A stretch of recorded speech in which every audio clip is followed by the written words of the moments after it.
अऊज़ु बिल्लाहि मिनश्शैतानिर्रजीम बिस्मिल्लाहिर्रहमानिर्रहीम। दूसरे पारे के चीदा नुकात। आयत नंबर 143। उम्मत वस्त। बाज़ बुज़ुर्ग मुफस्सरीन का कहना है कि इस आयत में उम्मत वस्त से मुराद उम्मत इस्लामी का एक ख़ास गिरोह है, यानी आइम्मा अतहार अलैहिमुस्सलाम।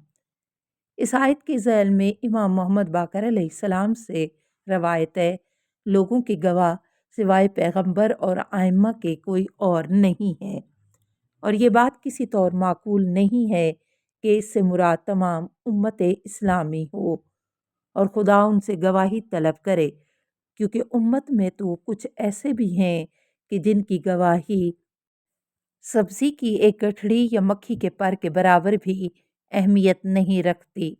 16।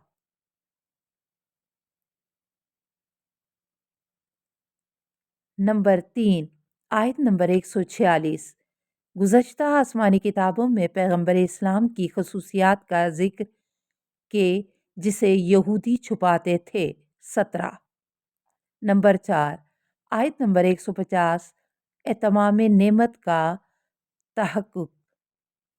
खिलाफत बिला फ़स्ल अली अलैहिस्सलाम में बाज़ मुफस्सरीन ने इस आयत के ज़िमन में बयान किया है कि परवरदिगार ने इस आयत में मुसलमानों को इस बात का वादा दिया है कि अपनी नेमत को उन पर तमाम करेगा, और उसका अमली नमूना सूरह माइदा की आयत नंबर 3 में पेश फरमाया है, जैसा कि अक्सर उलमा ने बयान किया है।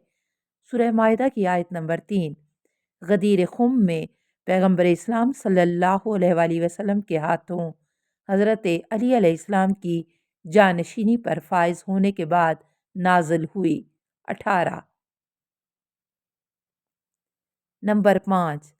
आयत नंबर 152। याद खुदा और उसके शुक्र की फजीलत व हकीकत। याद खुदा से मुराद फ़कत उसका ज़ुबानी ज़िक्र नहीं है, बल्कि ज़िक्र खुदा दिल व जान की इबादत है, और अगर ज़ुबानी ज़िक्र दिल से ना हो तो कोई अहमियत नहीं रखता। जानना चाहिए कि खुदा की हकीकी याद इंसान के अमल से नुमायाँ होती है, जैसा कि एक रवायत में पैगंबर इस्लाम सल्लल्लाहु अलैहि वसल्लम से मनकूल है, जिसने खुदा की अताअत की गोया उसने खुदा को याद किया, चाहे उसका नमाज रोज़ा और तिलावत कुरान कम ही क्यों ना हो। लेकिन जिसने खुदा की नाफरमानी की उसने खुदा को फरामोश कर दिया है, चाहे उसका नमाज रोज़ा और तिलावत कुरान ज़्यादा ही क्यों ना हो। 19। नंबर 6। आयत नंबर 155। सब्र करने वाले सरबुलंद हैं। इस आयत के मुताबिक परवरदिगार हमेशा ही इंसान को मुख्तलिफ तरीक़ों से आज़माता रहता है, और इस इम्तहान में कबूल होने वाले अफराद फ़कत और फ़कत सब्र करने वाले हैं, जो मसाइब व मुश्किलात में बस यही कलमा दोहराते रहते हैं कि हम तो खुदा ही के लिए हैं और खुदा ही की जानब पलट कर जाएंगे। वाज़ेह रहे कि इससे मुराद सिर्फ ज़ुबानी कहना नहीं है, बल्कि इस जुमले पर दिल से एतक़ाद रखना ज़रूरी है। इस सिलसिले में सब्र और इन्ना लिल्लाहि व इन्ना इलैहि राजिऊन का आपस में क्या रब्त मौजूद है। बाज़ मुफस्सरीन का कहना है कि इंसान का वजूद और उसकी तमाम मलकियत, मालो दौलत, बच्चे इस्तक़लाल नहीं रखते हैं, और खुदा के इरादे की वजह से और उसकी ख्वाहिश के मुताबिक मौजूद हुए हैं, और खुदा ही इंसान का हकीकी मालिक और उसकी मलकियत का मालिक है।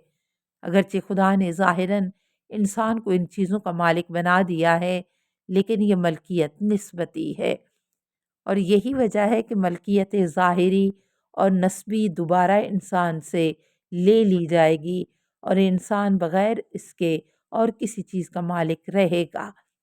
खुदा की तरफ खाली हाथों वापस पलट जाएगा। अमीरुल मोमिनीन अलैहिस्सलाम से रवायत है कि आपने फरमाया कि जो हम कहते हैं इन्ना लिल्लाह, इसका मतलब ये है कि खुदा ही हकीकी फरमा रवा है और हम उसकी ममलूक, और ये जुमला के जो हम कहते हैं इन्ना इलैहि राजिऊन, یہ اس بات کا اقرار ہے کہ ہم ایک دن مرنے والے ہیں۔ 20۔ نمبر 7، آیت نمبر 160۔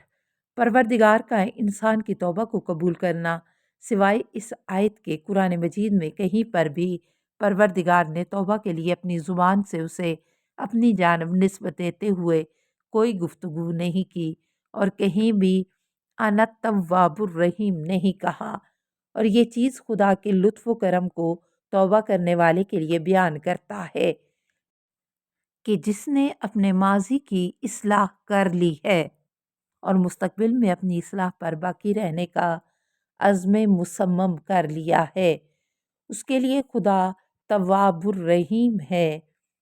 اس آیت میں خدا نے اپنے آپ کو دو صفات سے یاد کیا ہے، ایک تواب اور دوسرے رحیم، جو اس خصوصیت کو اپنے کمال تک پہنچاتی ہے۔ ایک روایت میں امام باقر علیہ السلام سے مروی ہے، پروردگار عالم کی خوشی آپ نے توبہ کرنے والے بندے کے لیے اس خوشی سے بڑھ کے ہوتی ہے کہ جب رات کے اندھیرے میں کوئی اپنا سامان سفر گم کر دے اور اچانک سے پھر وہاں سے پا لے۔ 21۔ نمبر 8، آیت نمبر 247۔ شرائط راہبری، علم و قدرت ہے، حسب و نسب، مال و ثروت نہیں۔ ترتیب و تدوین سید لیاقت علی۔ اللہم صلی علی محمد و آل محمد و آلہ الطیبین الطاہرین المعصومین۔